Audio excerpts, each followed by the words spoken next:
Buenos días a la patria grande, soberana y antiimperialista. Hoy es sábado 8 de febrero de 2025. Nosotras somos Laura Arroyo y Sacy Alejandre y esto es una nueva entrega del noticiero latinoamericano de Canal Red. Vamos con un resumen de las noticias de hoy.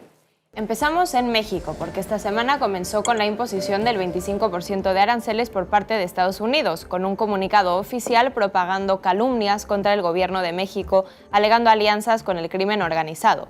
Mismo conflicto arancelario que fue pausado de momento tras negociaciones entre la presidenta mexicana y su homólogo estadounidense. Nos vamos a Ecuador porque estamos a una semana del fin de la legislatura de Daniel Noboa y el inicio de las elecciones presidenciales en las que se enfrentarán Luisa González del partido de izquierda Revolución Ciudadana, el mismo del expresidente Rafael Correa y Daniel Noboa, el actual presidente ultraderechista que busca la reelección. Nos vamos a Panamá porque tan solo unas semanas después de la amenaza del presidente estadounidense Donald Trump de volver a tomar control sobre el Canal de Panamá mediante una invasión militar de ser necesario, el gobierno de José Raúl Mulino ha declarado que no renovará el acuerdo de entendimiento con China tras reunirse con Marco Rubio en una gira por Latinoamérica. Y cerramos en Venezuela porque el presidente Nicolás Maduro ha recibido al enviado especial de Washington, Richard Grenell, como la primera reunión oficial desde la asunción de ambos presidentes. En la misma reunión en la que Maduro planteó una agenda cero para las relaciones bilaterales.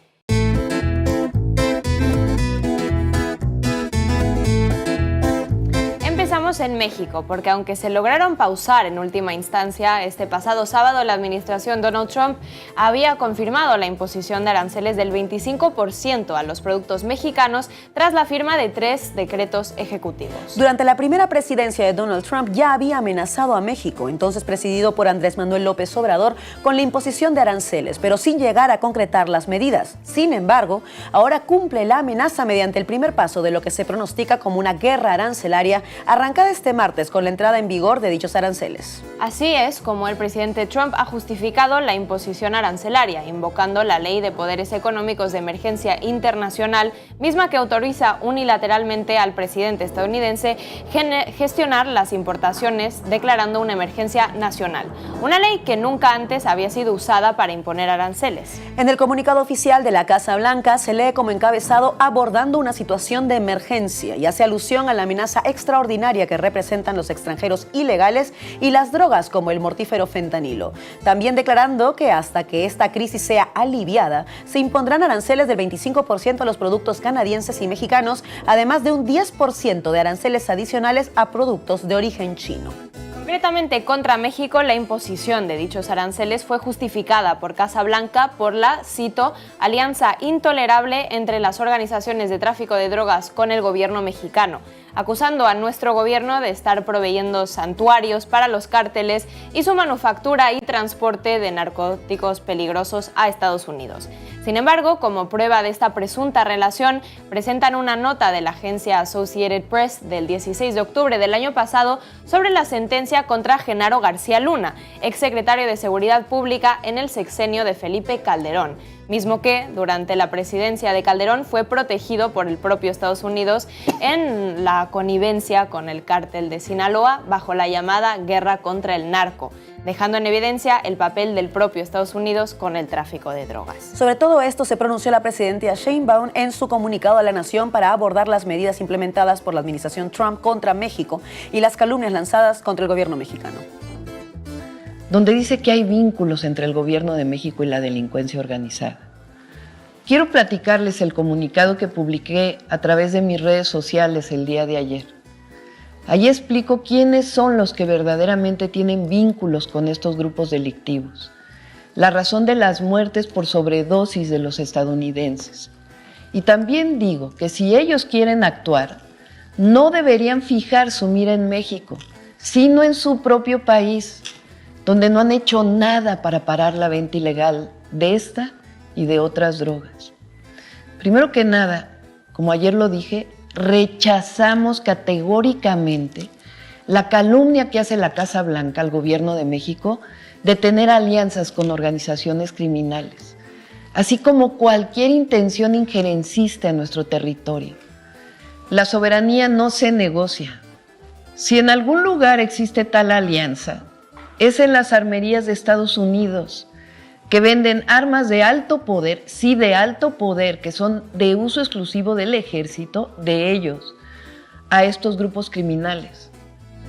Como parte del comunicado de imposición de aranceles, el gobierno estadounidense también amenazó con la imposición de aranceles adicionales en caso de obtener como respuesta del gobierno mexicano la implementación de aranceles recíprocos para los productos estadounidenses. Sin embargo, la presidenta declaró que además de medidas arancelarias, se estarían evaluando también medidas no arancelarias como respuesta. Por esto, la presidenta instruyó al secretario de Economía, Marcelo Ebrard, para que perfilara un plan B frente a las agresiones de Donald Trump. En el cierre de filas con la presidenta Sheinbaum, esta semana se posicionó la Asociación de Bancos de México, ABM, a favor de las medidas implementadas en un comunicado que leía: la Asociación de Bancos de México expresa su firme respaldo al gobierno de México para impulsar el diálogo como la mejor alternativa. De la misma manera, la comunidad judía mexicana expresó su apoyo a la presidenta en un respectivo comunicado de tribuna israelita, declarando: es momento de colaboración y no de confrontación. Es a través del diálogo que se encontrará la mejor cooperación para beneficio de todos los ciudadanos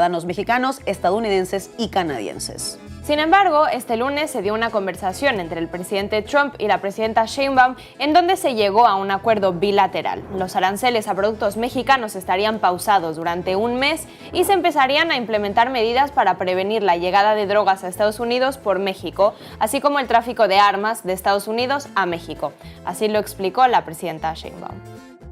Y en el caso del comercio, entonces le hice pues la misma propuesta: ¿por qué no ponemos al secretario de Economía de México y a su secretario de Comercio a trabajar conjuntamente para poder pues tener también resultados y conocer de estos temas? Entonces estuvo de acuerdo y al final me preguntó que cuánto tiempo quería poner en pausa. Le dije, bueno, pues vamos a ponerlo en pausa para siempre. Y me dijo, bueno, pues ¿cuánto tiempo? Le dije, bueno, vamos a ponerlo en pausa un mes y estoy segura que en este mes vamos a poder dar resultados, buenos resultados a su pueblo, buenos resultados al pueblo de México, y este fue el resultado del acuerdo. Entonces, pues fue una buena conversación en el marco de respeto y pues esta es la noticia que tenemos que darles. Tras el anuncio de las negociaciones con Trump, Daniel Noboa, el presidente de Ecuador, fue quien pretendió unirse a la guerra arancelaria contra México, anunciando la imposición del 27% de aranceles a productos mexicanos. El presidente ecuatoriano lo comunicó en la red social X diciendo: ratificamos nuestra postura de firmar un tratado de libre comercio con México, pero hasta que eso suceda y sea una realidad, vamos a aplicar un arancel del 27% a los productos que importamos con el objetivo de promover nuestra industria y que exista un trato justo a nuestros productores. Este claro guiño a la administración Trump por parte de Daniel Noboa intensifica las agresiones de su administración contra México, aunándose al reciente asalto a la embajada mexicana en Ecuador para secuestrar al ex vicepresidente Jorge Glass, además de que dificultará el acceso a diversos medicamentos por parte de la población ecuatoriana, a ser el producto que más se importa a Ecuador desde México. En el año 2024 se importaron medicamentos de México por un valor de $66 millones. Ecuador ahora mismo se encuentra lidiando con crisis severas en las áreas de seguridad, economía, energía y salud, las mismas que las recientes actuaciones del gobierno de Noboa agravan. En un país que pasó de 6 homicidios por cada 100.000 habitantes en 2018, recién acabada la presidencia de Rafael Correa, a un récord de 47 por cada 100.000 en el reciente 2023, con apagones de hasta 14 horas y una deuda pública de hasta $82.940 millones el año pasado.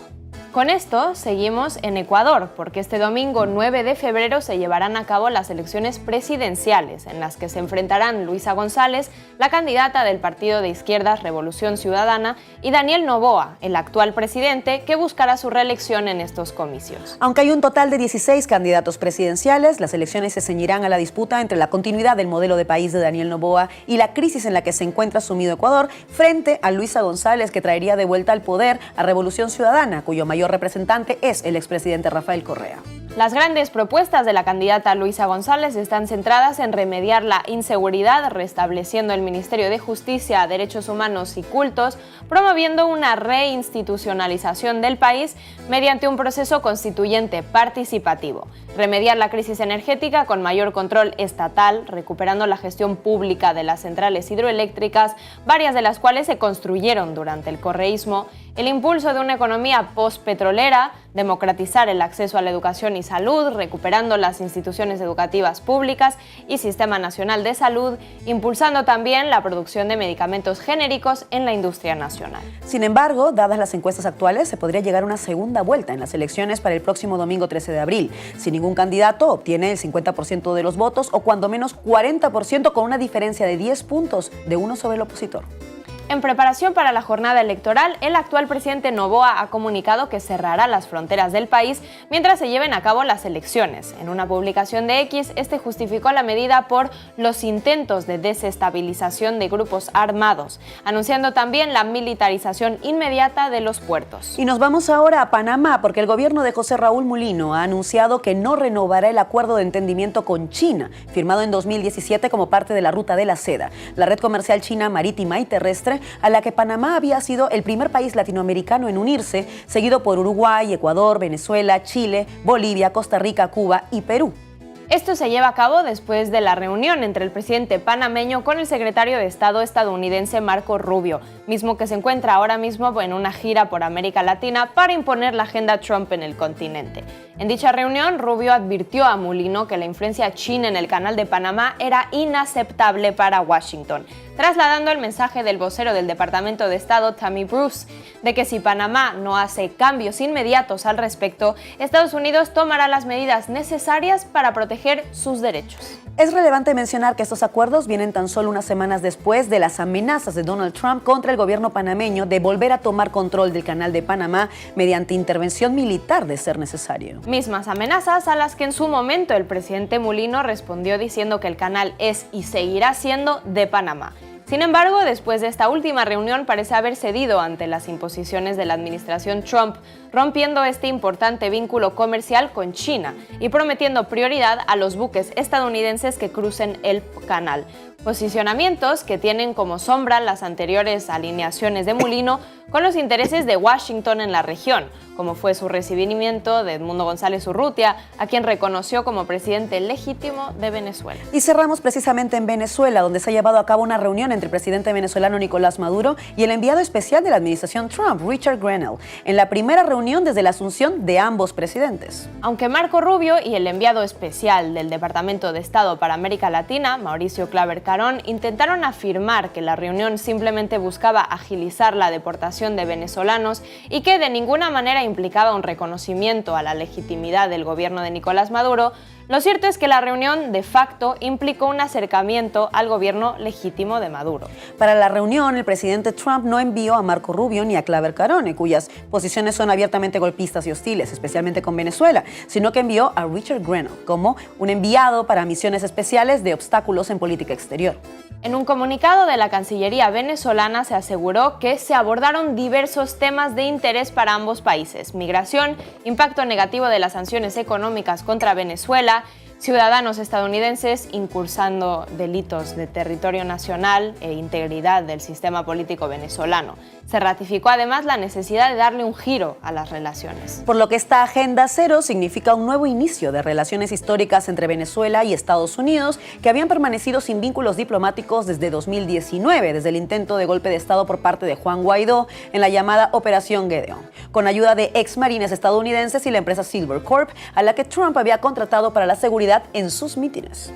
Sin embargo, aunque no hubo noticia oficial de que se haya tratado el tema del petróleo en la reunión entre Grenell y Maduro, este 1 de febrero se renovó la licencia del Departamento del Tesoro para que la empresa petrolera estadounidense Chevron opere en Venezuela, por encima de las sanciones aún vigentes.